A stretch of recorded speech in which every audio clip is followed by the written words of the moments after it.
Hi, ThatPaulGuy. As many of you know, or some people that have been following the channel a little bit, I recently did a couple of small form factor builds, one of them for myself and one of them for a friend, Amy. The one for Amy, everything's going great, everything's working fine.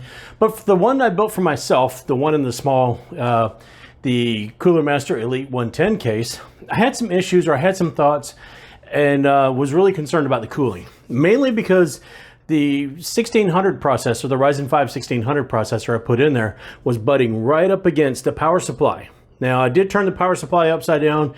It's made for that, or you can do that, where the intake is coming in from the top of the case instead of trying to pull from the bottom. It's coming in through the top of the case and exhausting out the back, so that shouldn't be any problem. But as I'll show in a picture here, it only left a little bit of room for intake to cool the actual CPU.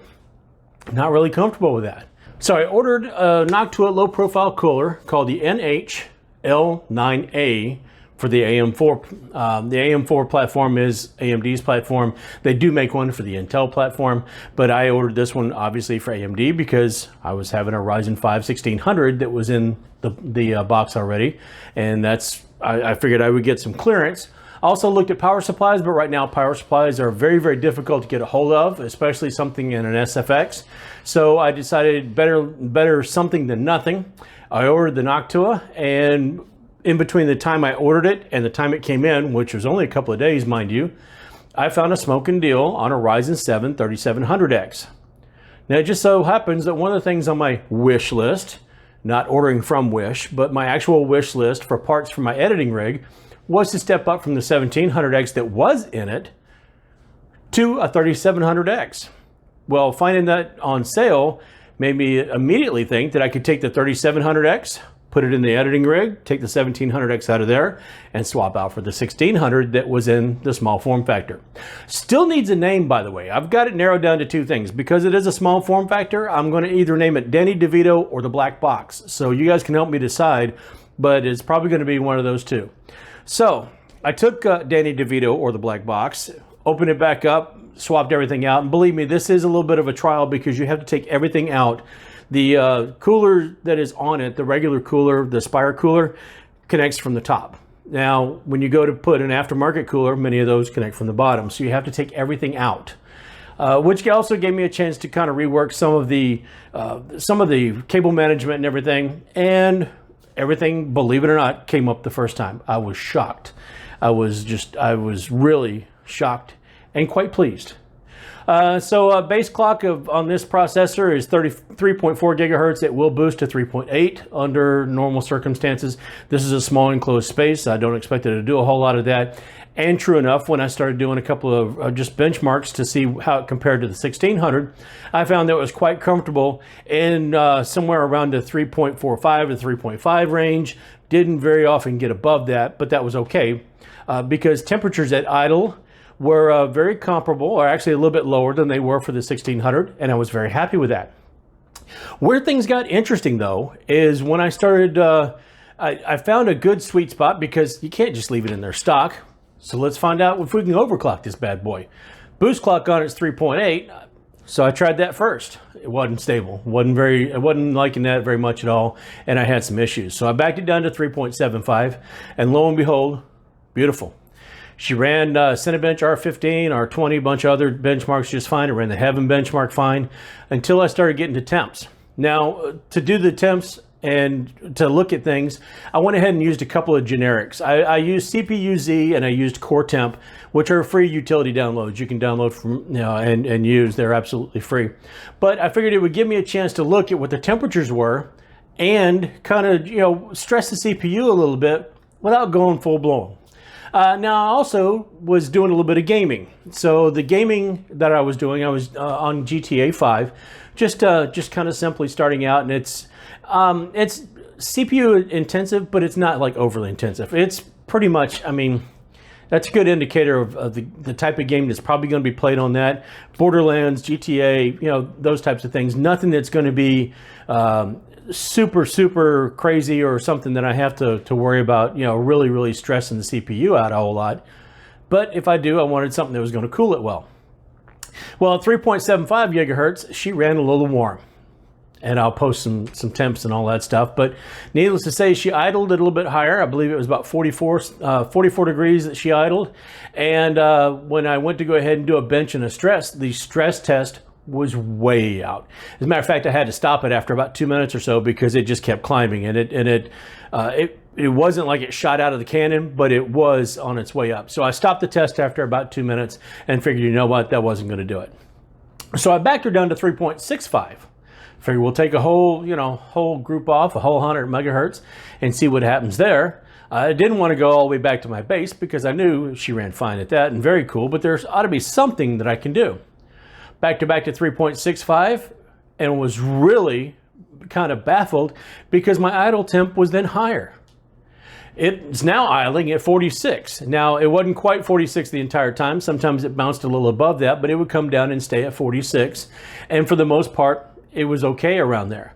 Now, again, when I did a bench and a stress on CPU-Z, I was really alarmed once again because the bench test, the stress test had it going sky high again. Now, I was able to let it go longer, but I did stop it after probably 3 or 4 minutes when it got up into that range again.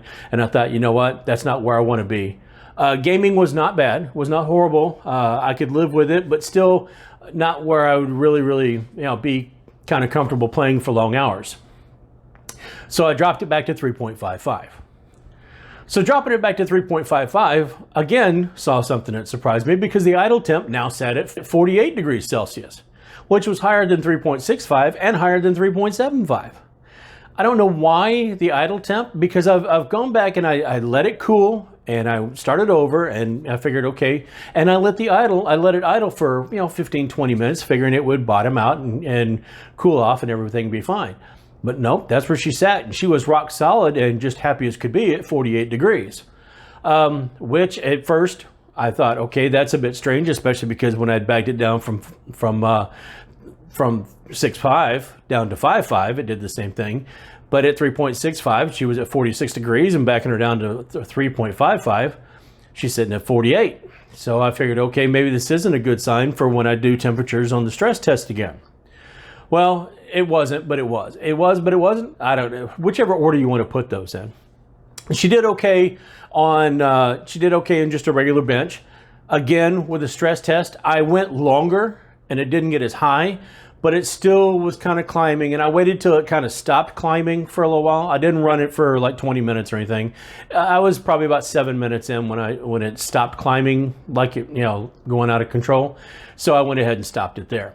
However, the gaming temp came down yet again. So it dropped down from the mid 70s down into the mid 60s and stayed about 64 or 65 the whole time. That I can live with. That's pretty comfortable. So I have to say I'm pretty happy with that, especially because it's right around the range of the base clock. One thing I did learn here, it is in a confined space, so I know I'm not going to be able to crank it all up to the boost clock, but I figured I could get a little bit out of it. It did end up squeezing just a little bit out, but 3.55 looks like that's where she's going to stay. I don't really have a problem with that. The temperature, I know, like I said, is going to be it's at a confined space, but I'm really happy with the cooler. That Noctua cooler is doing a really good job in there. I can barely hear any fan going at all unless it starts ramping up, like it did in the stress test after a minute or so, or if I'm really intense into the gameplay, and then it cools it right back down. And like I said, it hung around 64, 65, and I was happy with that, and I could barely hear anything going on.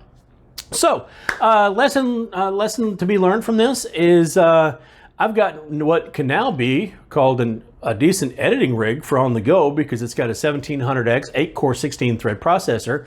I've got 16 gig of 3200 megahertz RAM in there, and I've got probably, I don't know, 2.5 gig of hard drive space, including an SSD and a 2 terabyte Western Digital. So I'm pretty good for portability there. It does not replace my editing rig, which is my PC that is on my desk at home that I'll be using for this, but it certainly does make things easier on the road. So what I've done here, and I'm sorry I didn't actually videotape any of the testing or anything going on, but we're just going to have to be happy with slides at this point. But 3.55 gigahertz is looking like what I'm going to get out of that 1700X. Looks like it will do me for now, and whether I ended up naming it Black Box or Danny DeVito, it's going to have to be happy. But I'm very happy with both the Noctua cooler and that 1700X, both playing together in the same box. And I would highly, highly recommend that combination, especially in that CoolerMaster Elite 110. Kind of curious if you guys have any kind of small build, or you guys do have anything that's portable besides a laptop. I wanted something besides a laptop to use, and kind of curious what you might be doing some of your portable gaming on. So leave me something in the comments. As always, you can share, subscribe, thumbs up, thumbs down, leave me any comments you want to. And until a little bit later this week when I've got an It's Thursday, I'll see you later.